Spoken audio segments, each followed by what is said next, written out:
मेरा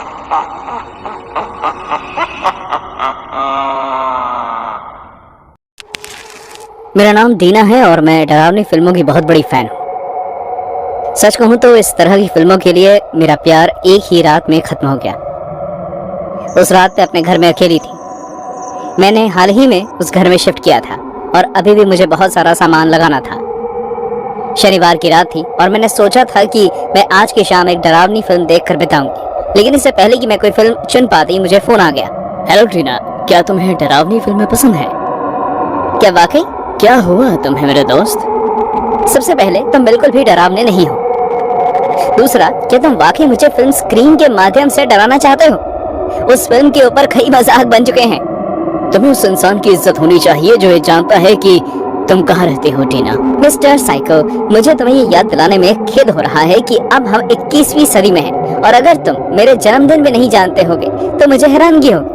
अब मैं देखने के लिए कोई फिल्म चुन लूं, तब तक तुम किसी डरपोक को जाकर डरा के आओ। Bye bye. जैसे ही मैंने उसका फोन काटा तो मैं थोड़ा हंसी। ये बात तो मुझे माननी पड़ेगी कि उसने मुझे बिल्कुल नहीं डराया, लेकिन हाँ, थोड़ा मजा जरूर दिलाया। लेकिन जो बात मैं नहीं जानती थी वो ये थी कि ये मजाक जल्द ही खत्म हो जाएगा। अचानक एक पत्थर मेरे घर की खिड़की से आकर लगा। मैंने भागकर खिड़की से बाहर देखा तो वहाँ कोई नहीं था, और जैसे ही मैंने उस पत्थर की तरफ देखा तो उस पर एक संदेश था। हेलो, सुनो मेरी बात, बेहतर होगा। नहीं, तुम मेरी बात सुनो। अगर तुम एक बार और मेरा फोन काटोगी तो मैं तुम्हारे 2 टुकड़े कर दूंगा, समझी? क्या चाहिए तुम्हें? तुम कह रही थी कि तुम्हें स्क्रीन फिल्म के बारे में पता है ना? तुम जानती हो मुझे क्या चाहिए? मशहूर होना। तो फिर इसके लिए तुम गलत इंसान के पास आए हो। निकलो यहाँ से वरना मैं पुलिस को बुला लूंगी। क्या तुम्हें लगता है कि मैं यहाँ ये करने का तुम्हें कोई वक्त दूंगा? कहाँ हो तुम? तुम्हें देख रहा हूँ टीना, तुम्हें नीली टी शर्ट में घबरा कर घूमते हुए। ये सब सुनकर मेरा पहले काम ये था कि जितनी दूर हो सके भाग जाऊं। मैं अपने कमरे की तरफ भागी, लेकिन उस आदमी की आवाज ने मुझे रोक दिया। क्या तुम्हें इस बात पर यकीन है वो यही हो सकता है? मैं अचानक रुक गई। क्या वो मुझे ये कह रहा था कि मैं अंदर ना जाऊं, या फिर हो सकता है कि वो सच कह रहा हो और वो वाकई यहाँ हो? मैं उस कमरे में ना जाने का फैसला करती हूँ और ऊपर चली गई। मैं गेस्ट रूम में गई और वहाँ जाकर छुप गई। वो कमरा डब्बों से भरा हुआ था। चारों तरफ अंधेरा ही अंधेरा था और किसी को भी ढूंढना नामुमकिन था। मैं सुरक्षित थी। क्या शानदार जगह चुनी है तुमने मुझसे छुपने की टीना। मैं जानती हूँ कि तुम यहाँ नहीं हो, लेकिन तुम नहीं जानती कि मैं कहाँ हूँ। तुम्हें लगता है कि तुम चालाक हो, लेकिन तुम एक ऐसी जगह छुपे हो जिसके बारे में जानना बेहद आसान है मेरे दोस्त। क्या वाकई? अगर तुम इस कमरे में होते तो तुम्हें कैसे पता चलता कि मैंने क्या पहना हुआ है? क्या तुम्हें फिल्म बिल्कुल भी नहीं याद दीना? इसमें कभी भी एक कातिल नहीं होता। वो आदमी मेरे सामने खड़ा था। उसके हाथ में तेज धार वाला बड़ा चाकू था। उसका डिजाइन ठीक वैसे ही था जैसा स्क्रीन फिल्म में था, लेकिन ये और भी डरावना था। वो आदमी धीरे धीरे मेरे पास आने लगा। उसके बढ़ते कदमों ने मुझे डरा दिया। वो आदमी जानता था कि परिस्थिति उसके हाथ में है और मैं उसके लिए एक शिकार से बढ़कर और कुछ नहीं थी। मैंने उसे रोकने के लिए उसकी तरफ एक डब्बा फेंका और दरवाजे की तरफ भागी। भागने की बजाय मैं दरवाजे के पीछे छुप गई और जैसे ही वो बाहर आया मैंने उसे एक बार फिर डब्बे से मारा।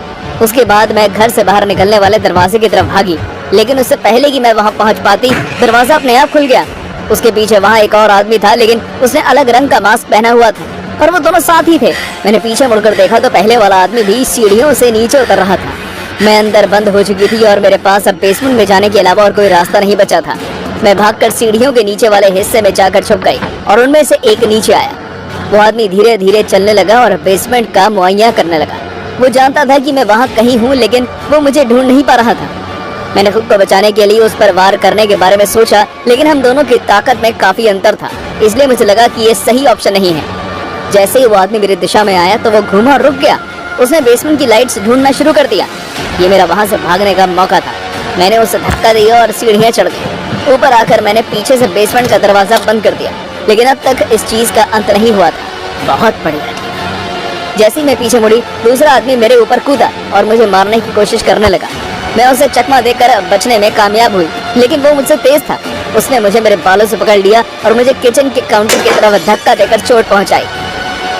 मुझे तुम्हें सच बताना ही होगा डीना, मेरा दोस्त इतना होशियार नहीं है, उससे मैं बाद में निपटूंगा। विश्वासघात के बिना फिल्म में कोई मजा नहीं है ना? वो बस एक फिल्म है, तुम्हें ऐसा क्यों लगता है कि असल जिंदगी में भी वैसा ही होगा? बेशक होगा, जरूर होगा, और फिल्म से हटकर इस काम तभी अच्छा ही होगा। मैं मशहूर हो जाऊंगा, मुझे खत आया करेंगे, लोग मुझे पहचानने लगेंगे, मैं मेंसन से भी बड़ा हो जाऊंगा। मुझे इस पागल के हाथों मरना मंजूर नहीं था।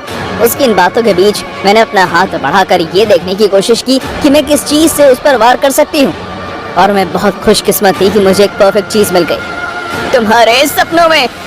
उसने अपने चेहरे पर बेशक मास्क पहना हुआ था, लेकिन उसके बावजूद उसकी आंखें दिख रही थी। मैंने वहाँ ऑयल स्प्रे कर दिया, और जैसे कि मैंने सोचा था, वो आदमी तड़प कर पीछे हट गया और हवा में अपना हाथ चलाने लगा, लेकिन मुझे नुकसान नहीं पहुंचा पाया।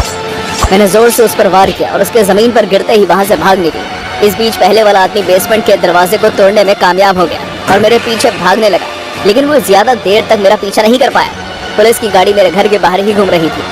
जैसे ही उन्होंने मेरे पीछे एक आदमी को भागते हुए देखा, दोनों ऑफिसर्स ने उतरकर उसे पकड़ लिया। मैं आखिरकार सुरक्षित थी। मैंने उन्हें बताया कि एक और अपराधी मेरे घर के अंदर है, लेकिन वो उसे नहीं ढूंढ पाए। वो पीछे के दरवाजे से भाग निकला था, लेकिन वो ज्यादा दूर नहीं जा पाया क्योंकि उसके साथी ने उसका पता बता दिया था। ये दोनों अपराधी पुराने पड़ोसी थे और उन्होंने वाकई मुझे जान से मार डालने का प्लान बनाया था। उन दोनों पर कत्ल करने की कोशिश का इल्जाम लगा, और जब तक वो रिहा होंगे तब तक मैंने खुद को उनसे लड़ने या उनका सामना करने के लिए तैयार कर लिया। वो आखिरी दिन था जब मैंने एक डरावनी फिल्म देखी। मैं इस बात से इनकार नहीं करूंगी कि अब मेरे लिए ऐसी फिल्म देखना नामुमकिन हो गया है। जब जब मैं ऐसा करती हूँ, मुझे उन दोनों पागल आदमियों की याद आती है जिन्होंने मुझे मारने की कोशिश की। हालांकि वो मेरा कुछ बिगाड़ नहीं पाए, लेकिन जो छाप उन्होंने उस रात मुझ पर छोड़ी थी, वो मैं कभी नहीं भूल पाऊंगी।